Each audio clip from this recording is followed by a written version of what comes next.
Miabot sa 24,880 ka toneladang basura ang nakuha gikan sa kabaybayonan ug kadagatan sa Lapu-Lapu City atol sa gipahigayung nga International Coastal and Underwater Cleanup Day niadtong Sabado, Setyembre 21.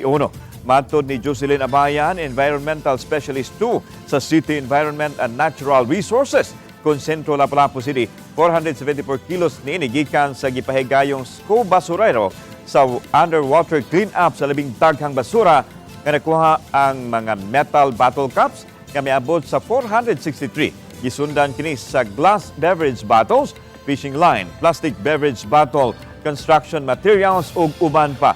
Sa coastal cleanup, padayon pang gisubay ang kompletong detalye sa mga basura nga nahipos.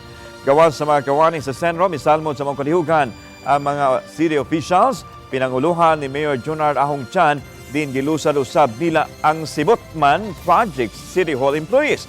DRRM, Lapu-Lapu City, mga volunteer divers, mga sakop sa uniform service ug mga kawani ug opisyal sa barangay.